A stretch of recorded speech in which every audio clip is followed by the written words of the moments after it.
Boring करतात. गेल्या वर्षी बऱ्या प्रमाणात बरं होतं. आत्ता पाऊस आणि म्हशीचं दूध विकत नाहीत, घरीच वापरतात. आणि आमच्याकडे असते वासरू.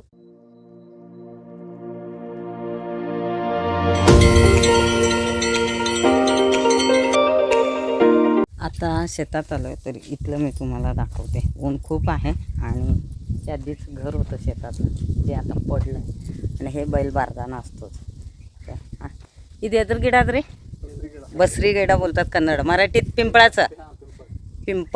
आणि हे इतकं मोठं झाड आहे. शेतामध्ये एका कॉर्नरला किंवा मध्ये कुठंतरी असं एक 4-5 गुंठ्याचं जागा असते जिथं गुरांसाठी कोटा असतो, झाडं असतात बसायला.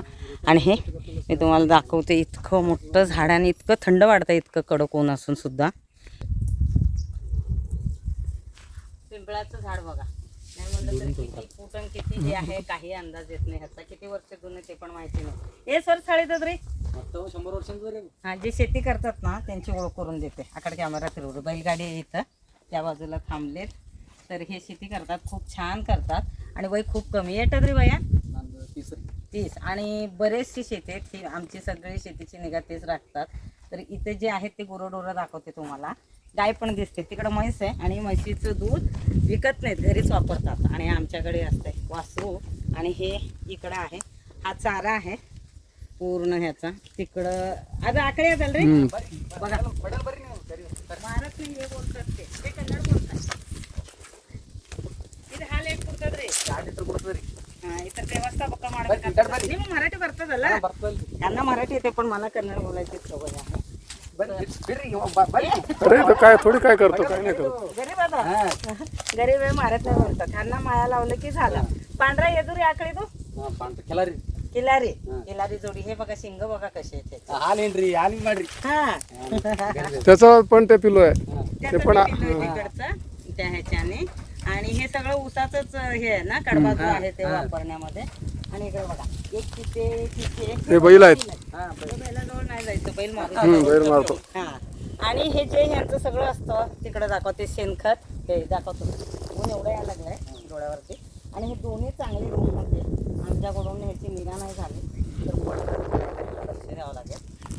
आणि ते पाण्यासाठी तिकडं सगळं आणून ठेवलंय, खूप व्यवस्था करावं लागतं. आणि समोर आहे ते सगळं जे काही शेतीतलं म्हणजे काय बोलतात, हे कडबा कापायचं. हा, हे कडबा कापायचं. मला येतं कापता कडबा. थांबा बरं कापून दाखवू. आधी करायचो आम्ही, बघू ट्राय करते खूप दिवसानंतर. आता हे कमीच आहे, आता मशीननी कापून आणतात. हे बघा, हे असं ठेवायचं आहे. थांबा बघू येतं का, ओर टाकून. हां, ते असं आजोबा करायचे आम्हाला लहानपणी, आम्हाला मजा वाटायची तशी. हे बघा जमत नाही आता, हा करत पटकन करून दाखव. समोरचं जमलं तर हे असं तुकडे होतात.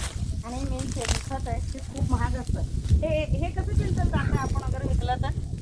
ट्रायली मेल होतो रे, ट्रॅली, एक ट्रॅक्टरची ट्रॅली घेतो 3000 रुपये ट्रेलर री. हां, तर ते येत फिरतं अंदाज.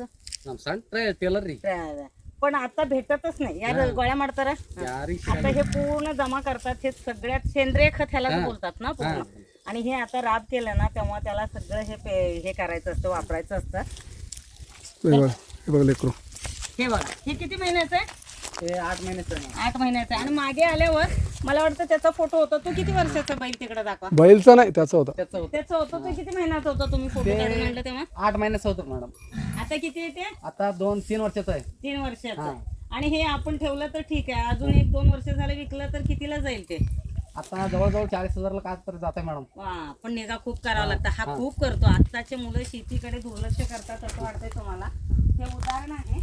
आणि पाणी खूप होतं पूर्ण एक पट्टी. पण पाण्याचं सगळंच ह्या वेळेस पाऊस नसल्यामुळे, पाणी गेल्यामुळे ती ऊसाची शेती पूर्ण काढावं लागली. हे जेव्हा आम्ही घेतलं होतं ती शेती तेव्हा हे हाऊस आणि हे तिकडं जे पाण्याचं आहे ना ते पूर्ण टाकी केलेलं आहे. तुम्हाला जवळून दाखवते. हा मेन रोड आहे इथून जाताना. तर गावातलं आता पाणी कमी झालं किंवा येणार जाणार रस्त्याला कोणी असू दे, गुरंढोरं असू दे, तर इथे हे नळ चालू करतात. बोरचं पाणी आहे, पिण्यासाठी पण चांगलं आहे. मग हातपाय धुतील, ह्या झाडाखाली थोड्या वेळ बसतात वस्तीसाठी. गुरं असतील तर इथं बकेट आहे ते घ्यायचं आहे. ते बघा एकदम स्वच्छ पाणी असतं जवळून दाखवलं तर. कारण आता पाण्याची खूप हालत आहे. तर पिकांना पाणी नाहीच आहे, पण वासरांना पिण्यासाठी गावातले गावकरी ते येऊन घेऊन जातात. फक्त इथं पूर्ण पेमेंट ते थोडंफार हां तिकडचं ते झाडी दाखवा लागले, पूर्ण ती झाडी दिसेल तुम्हाला. इथे ते एवढंच थोडंसं घरच्यासाठी म्हणून त्यांनी शेती केलेली आहे इथे. ही सगळी शेती होती ऊसाची शेती पूर्ण ना? नाही मॅडम खाली खाली खालची पूर्ण ऊसाची शेती होती. पालक आहे, घरच्यासाठी विकत नाही तो. आम्हाला सासूबाईंना गावात कोणाला हे पालकच आहे ना, पालक. ते एवढं हे करून ते थोडंसंच पाणी देतात, कारण वासरांना ते पाणी ते मेन जगवून आहे. आणि लोकांना पाणी लागलं तर पिऊन जातात. ते एक आहे पालकाची आधी, ही एक आहे ना, हे मेथी आहे. जळून दाखवा, मेथी संपली आपण आल्यावरच घेतली. हे जळून गेलं ते पाऊस समोर. करपून गेलं उन्हामुळं. टेम्परेचर खूप टेम्परेचर आजचं सध्या 44 आहे. आणि त्यानंतर सेपो आहे ते, हे बघा गावठी, हे आपलं नॉर्मल खताचं आहे ना. हां बिगर खत्री बिना खताचं शेतरी खत. हे बघा, हे एवढं छान कोथिंबीर आले बापरे, इतकं हे वाटलं. काल ते आम्ही भाजीला हेच वापरलो. ही आडी बोलतात ना ह्याला, हे केलेला एक 5-6 आडी केलेत जे घरच्यासाठी. तरी आपली पालेभाज्या जे काही आहेत विकत आणण्यापेक्षा करू शकतो, कारण इथून दुसऱ्या ठिकाणी जावं लागतं. हा पण शेपूचच आहे, त्याच्यात मेथी टाकली होती दिसतंय. ही मेथी आलीच नाही, याला कार्पा शेतरी. करपून गेलंय. आणि तिथं कोथिंबीर आहे. किती ही मेथी याला घेते? हां ते बी मेहनती आहे मॅडम. ऍक्च्युली ते खूप छान शेती करतात, पण पाणी नसल्यामुळे काहीच असं होत नाही. हे थोडं थोडं करून असं हे करतात. आता पाऊस आल्यानंतरच हे सगळ्या शेतीमध्ये जे काही आहे पेरणी होणार. उत्पन्न तसं खूप कमी येतं ह्या साईडला, पाणीच नाही आहे.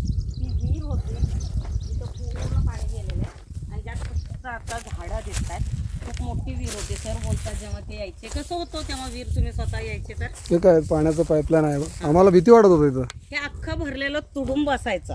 अलीकडे मला वाटतं खूप वर्षापासून पाण्याचं प्रमाण इतकं कमी झालंय, पाणी नसतं, बोरिंग करतात. गेल्या वर्षी बऱ्याच प्रमाणात बरं होतं, आता पाऊसपर्यंत हे अशीच हालत आहे. घरटे वगैरे कसे आहेत? कुठे आहेत? हा चिमणीचं घरटं, हे सगळे, हे लिंबाचं झाड आहे, इकडे हे सगळे झाड आहेत जे सगळे औषधी आहेत. पण हे तर उतरायला पण भीती वाटते. आधी कसं होतं, पायरी होतं ना. हे काय पाईपलाईन नाही काय? हे पाईपलाईन आहे, आणि इकडून असं हे जायचं. बघा किती मोठे मोठे दगड आहेत. हे आता अजून ते माती पडून ना हे विहीर बुजली गेली. खूप खोल होती ही विहीर, नाही म्हणलं तर किती फूट बाय किती फुटाची ही विहीर, खूप मोठी आहे. हे असं आहे 60 फूट. 60. हे बघा 60 फूट बाय 60. निसर्गाने साथ नाही आणि आपण निसर्गाकडे दुर्लक्ष करतो, तर ही अशी आता सगळी कंडिशन. असंही पाऊस इकडं कमीच असतं. जिथपर्यंत बघते तिथपर्यंत पूर्ण काळं रान दिसतंय. आणि आम्ही जेव्हा म्हणजे 25 वर्षाखालची हे सगळं हिरवंगार राहायचं, बिलकुल गरम वाटायचं नाही. म्हणजे उन्हाळ्यात सुद्धा आम्ही राहायचो तर थंड वारं यायचं. आता फक्त झाडाखाली बसल्यावर ते तेवढंच वारं थंड येतं. तर ही एक पट्टी, त्या बाजूची पट्टी, ते पण ऊस होतं. कुणाचंच ऊस जगलेलं नाही, थोडंफार पाणी असेल त्यांचं हे असे कार्यक्रमाला जीपनी येतात, कारण ती सोय नाही आहे गावाकडे. सकाळ संध्याकाळी यायची ती यायची, कोरोनामध्ये ते पण बंद झालं चक्क. वाऱ्याचा आवाज आहे, किती आवाज येईल माहिती नाही आहे. असे काळं रान बघितलं की खूप जीव अर्धा अर्धा होतो. पाण्याशिवाय शेतकरी काहीच करू शकत नाही, आणि इतकी मेहनत करतात, इतकं हे करतात. आणि मार्केटमध्ये गेल्यानंतर आपण इतकं त्या छोट्या छोट्या गोष्टीसाठी भाव करतो ना, खरंच वाटतं नाही केलं पाहिजे. ते पूर्ण खालपर्यंत शेती आहे, तिथं परत एक पट्टा आहे, तिकडून अशी नदी होत आहे, ज्या नदीला आता पाणी नाही आहे. पाऊस आला तरच. काय चुकलं किंवा काय बरोबर आहे, निसर्गाचं काय इतकं बोलतात ना, इतकं भयान रूप बघायला भेटतं. अशी शेती आठवत नाही आहे आम्ही पाहिलेली जास्त करून. तर इथे बोर आहे, त्या बोरचं पाणी सध्या चालू आहे. बाकी शिवार म्हणजे आजूबाजूच्या सगळ्यांकडचं पाणी गेले, सगळ्यांच्या शेतात बोर आहे. 2-2 जमिनीत पाणीच नाही आहे. तर हे थोडंफार चालतं, तिथं थेंब थेंब थेंब पाणी पडायला लागलं आहे. मग ते जे येतात जातात गुरं, आणि घरच्यासाठी तो जेवढा पालेभाज्या लावला आहे ते तेवढंच आहे. खूप कठीण असतं शेतकऱ्यांचं. वर्षभर ते मेहनत करतात, आणि जेव्हा पिकांना त्यांना भाव मिळत नाही तर ते इतके नाराज होतात. डोळ्यात पाणी यायला लागले उन्हामुळे. परत त्याच जोमाने ते शेतीची निगा राखतात, स्वतःच्या लेकरासारखं ती शेती सांभाळतात. गुरंढोरं तुम्ही पाहिले असतील, आता दिसतच नाही. संध्याकाळ 5-6 वाजायचे ना, इतके गुरं यायचे. आई ते म्हणायची, आजी ते की आता गुरं यायची वेळ झाले, तुम्ही बाहेर नाही जायचं. आता ती नाहीच आहे की संध्याकाळ झालं आहे, गुरं येतात, म्हैशी येतात, काहीच दिसत नाही. जे शेती करतात थोडंफार आहे, ज्यांना जमतं त्यांना, कारण उत्पन्न नाही तर ते लोकही काय करतील. आणि बांधावरती जे झाडं असतात, झाडं कधीच शेतकरी तोडत नाही, फक्त फांद्या तोडतो आणि त्याचं जे काही हे खत असतं, पानबिन निघतं, ते शेताला वापरतात. लाकूड असतं ते चुलीसाठी. हे असं त्यांचं एक बोलतात ना, तो त्यांचा तसा रुटीन असतो. अशी काळी भुई बघितल्यानंतर जीव अर्धा होतो. एक 10-15 मिनिट उभं राहायला जमत नाही आमच्यासारख्यांना. अशा ह्या उन्हातसुद्धा ते लोक इतकं सगळं शेतीची निगा राखतात आणि खरंच शेताला ना भाव भेटत नाही. गावात कार्यक्रम चालू आहे त्यामुळे स्पीकरचा आवाज येत असेल तुम्हाला. पण किती काही झालं, कितीही त्यांचे वाईट दिवस आले, तर शेतकरी कधी शेती विकत नाही. त्याचा खूप नाविलाज झाला, तेव्हाच तो कर्जबाजारी झाला, तरच शेती विकतो. त्यामुळं शेताचं जे भाव आहे त्याचं जे मिळतं ना, त्यांना योग्य मिळायला पाहिजे. आपण खूप प्रगती करतो सगळ्या गोष्टीची, पण शेतकऱ्याकडे कुठंतरी दुर्लक्ष होतं आहे, निसर्गाकडे कुठंतरी दुर्लक्ष होतं आहे. ज्या ठिकाणी महिना राहिल्यानंतर काही वाटायचं नाही, त्या ठिकाणी आता लोक 8-10 दिवस राहायला तयार होत नाहीत. 45 डिग्री टेम्परेचर आहे, कुठंच बाहेर निघू शकत नाहीत. आणि घरामध्ये लाईट फॅन किती असलं तर जी एक तगमग आहे ना, मी ह्या 2-3 दिवसात पाहिलेलं आहे, खूप कठीण वाटतं.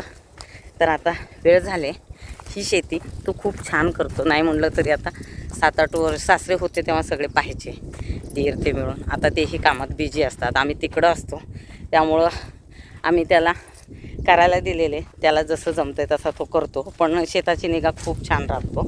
हे कुठं तर छान वाटतं. आणि हे कोळपणीचे, रांगणीचे सगळे इकडे असे ठेवलेले असतात बांधाऱ्यावरती. चालेल, ही जेव्हा हिरवगार असेल शेती डिसेंबरमध्ये आल्यानंतर, तेव्हा परत मी ही शेती तुम्हाला दाखवेन. तर अशी माझी ही सासरकडची शेती आहे. 1, 2, 3, 4 पट्ट्या आहेत ह्या. बाकी तुम्हाला मी घर दाखवलं. कदाचित इथला हा शेवटचा व्हिडिओ असेल माझा ह्याच्यातला. बरंच काय प्लॅन केलं होतं, पण उन्हामुळे खूप काही प्लॅन कॅन्सल करावं लागलं, कारण टेम्परेचरच इतकं जास्त आहे. सगळं कॅन्सल केलं. जितकं जमलं तितकं गावी राहायचा प्रयत्न केलो, पण छान वाटलं. नको वाटतं, पाय निघत नाही जाताना. कितीही वर्ष झाले, 27 वर्ष झाले लग्नाला. कधी आलं.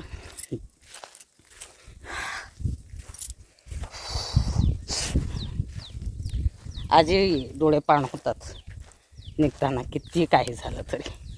आपलं गाव, आपलं शेत, आपलं घर एक वेगळंच असतं. ಸ್ಟೇಷನ್ ಈಗ ಇಲ್ಲೇ ಹೊಲದಾಗಿ ಥೋಡೆ ಹೇಳಿ ಎಟ್ಟೇಳಿ ಈಗ दोनर ಇಲ್ಲೇ ರೀ. यान ಮಾಡ್ತೀರಿ ಅಂತ ಕೇಳ್ಕತ್ತಾಳ. पाते गुरांना सगळं पाणी बिणी सगळं ते करतात, काहीतरी शेतीचं थोडंसं काम करतात. आता नाही, सकाळी 9-10 पर्यंत. ಇದು ಹಳತನೇ ಜರ ಇದು ಮುಂದೆ ಚಲೋನೇ ಅದ. ಮಹಾ ಚಲೋನೇ ಅದ್ರಿ. ಚಲೋ ನಡ್ರಿ ಮತ್ತ. ನಮಸ್ಕಾರ. ಫೋನ್ ಮಾಡ್ತ ಹೋಗೋಣ. ಫೋನ್ ಮಾಡ್ತಾನೆ. ಅವು ಎತ್ತುಗಳು ಬಿಸ್ಲಾಗ್ಯಾವ ತರ್ತಾರಿ ತರ್ತೀರಲ್ಲ. ಮಾಡ್ಬೇಕಾತಲ್ಲ, ಒಮ್ಮೆ ಕಡೆ ಒಮ್ಮ ಕಡೆ ಆಗ್ತದ. ಬರ್ರಿ ನಡಿ ಅಂದ್ರ निघालो आता गाव सोडून. आमचा हौदात पाणी का विचारते माझी छोटी आहे ते, तेवढं आहे म्हणून तर बरं आहे ना. या रस्त्याला जे कोणी येतं ना, तिथं थांबतात, हातपाय तोंड धुतात, पाणी पितात, गुरांना पाणी पाजतात. एक बॉटल असेल सोबत तर भरून घेऊन जातात. हे असं एवढं ऊन आधी नसायचं रे बाळा. आणि सगळीकडे विहिरी राहायचं, त्यामुळे लोक आधी बॉटल बिटल सोबत असं घ्यायचेच नाही. तर आजचा व्हिडिओ इथं संपवतो. व्हिडिओला लाईक, कमेंट, शेअर, सबस्क्राईब करायला विसरू नका. काही गडबडीत व्हिडिओ केलेत, काय कमी जास्त असलं तर आता एडिट करताना लक्षात